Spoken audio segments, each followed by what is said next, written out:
Welcome to the Design Art Show, and this is a show where we look at design inside of advertising.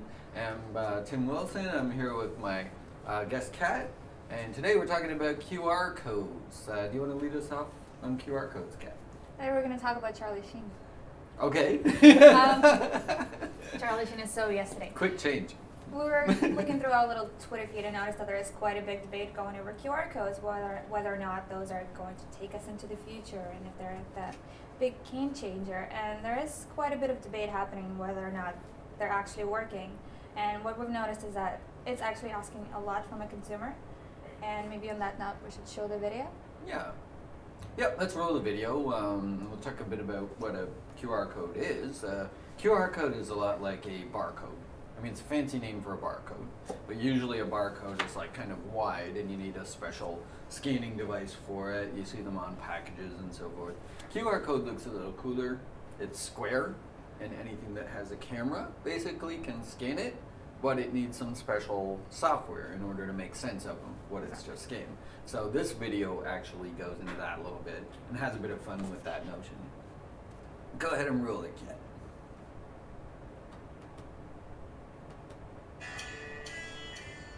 That's what it's. Are you going to cut it in?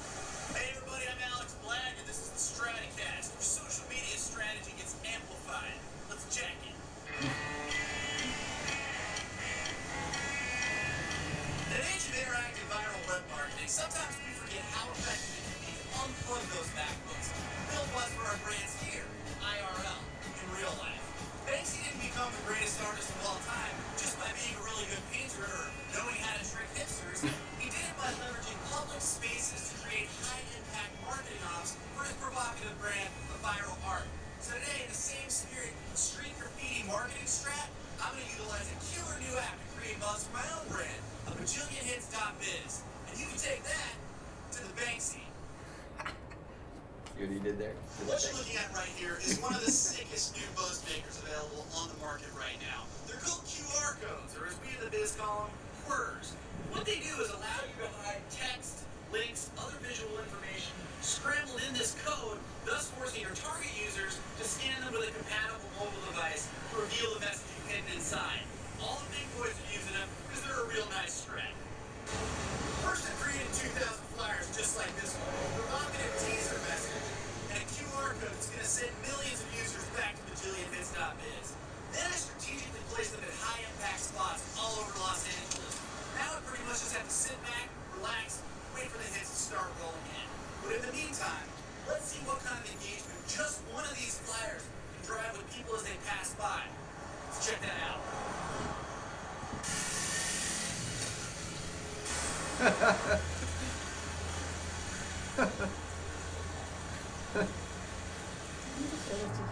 I love it.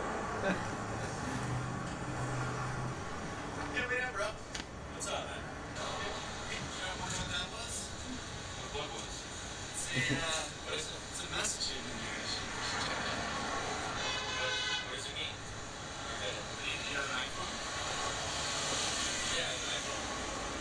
Yeah, just scan it. It'll show you a hidden message. What do you mean scan it? Like, do you have a QR scanner? QR? Dude, you don't have a QR scanner?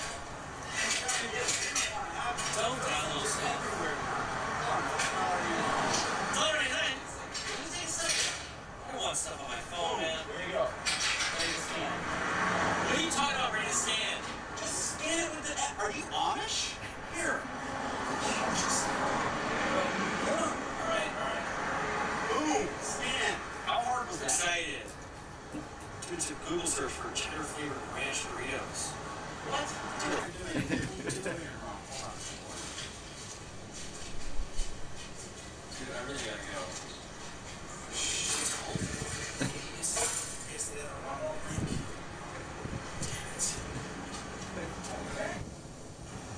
Damn it. Hi, can I speak to somebody in the guerrilla marketing department? Nice strat. Okay, so they're obviously having a bit of fun with QR codes. I mean, but the point is well taken because, you know, I think it's not really enough to just stick up a QR code and hope that it's going to be successful. I mean, maybe in the beginning, like QR codes were kind of a novelty. So people, anytime something is new, people will give it a try. But as it becomes a little bit more common, it's not enough to just like put it in front of people. I don't know. What do you think of that, Kat? Well, having said that, it's not a new technology. It's been around since 1994.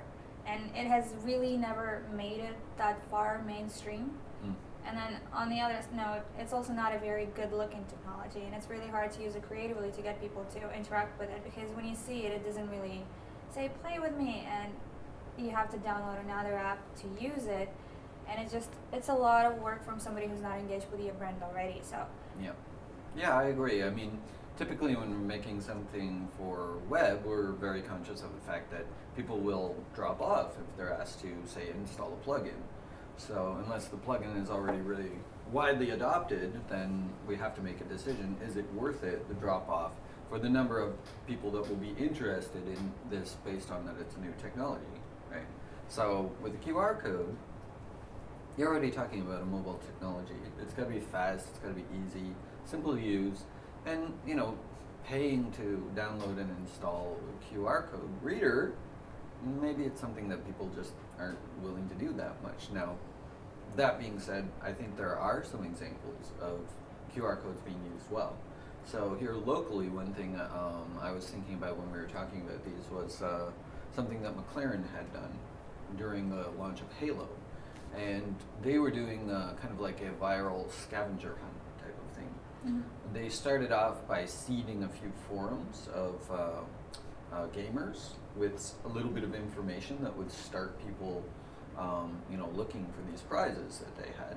And it sort of built progressively. So by the time they introduced the QR code, people had already been, scanning YouTube videos for information. They were going around the city by geolocation and so forth. So the addition of the QR code felt right. It felt like they were going to the next level inside of this epic search. And at the end of it, of course, they brought in the winners, and they got to see Halo before it was actually launched at this surprise event, which was like a Halo boot camp kind of thing.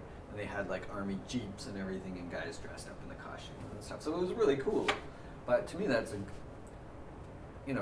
example of a good use of a QR code. It's also not just a QR code raw on its own. And has been, like you said, some good examples. Best Buy has done it quite successfully in-store. But Best Buy in-store also has a full team of support who can stop the consumer and tell them how to use the QR code. Mm-hmm. The other way it could be done is the way Macy's has done it in New York.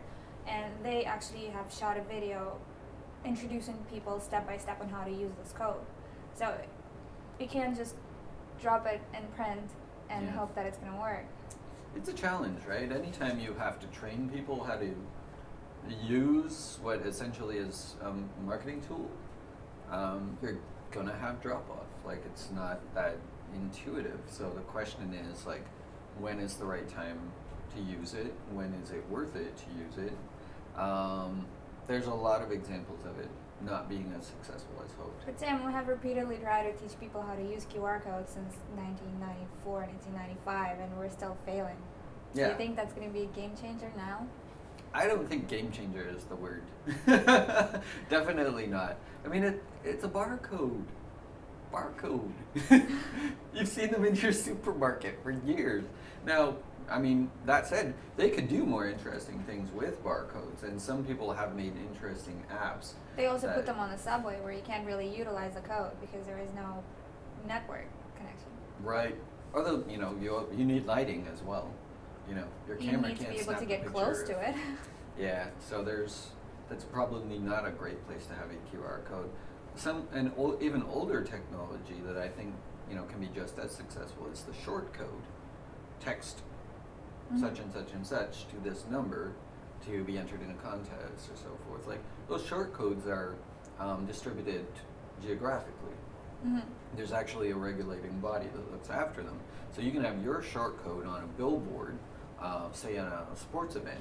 Merch Music does that a lot as well. Yeah, and that's simple. You don't need to download anything. Anybody can text a number. Aren't there usually associated costs with that you find in your bill later? There are. But, I mean, there's costs with any kind of marketing, and it's a temporary cost as well. It's not something, you carry it only during the length of your campaign. So if it's... No, I mean cost on the part of the consumer, so with different... Oh, I see what you mean, when you're texting? Exactly. It can be, and then you get billed it can for be. it. But I mean, by now, you know, so many people have data plans that chances are they're not really going to incur that same cost as they would have. I agree. Maybe that's why short codes didn't take off as much as they could have, because, you know, originally people would have been paying a lot to use them. But now, the technology has progressed. I mean, the idea behind the QR code is to make it simpler, so you don't have to text anything. You would just scan it and there it is.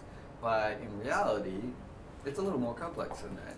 And that little bit of extra effort, I agree, causes drop-off. So, game changer? No. I wouldn't say so. I mean, it's useful sometimes, but it's like anything. It has to be used in the right context. Here at Ollie, we agree that QR codes are not a game changer. Not really a game changer. It's kind of cool. Making a neat tattoo or something, right? Oh, I'm sure there is a bunch, branded ones. Yeah. All right, excellent. Thanks for tuning in, folks. Good Catch day. you next time.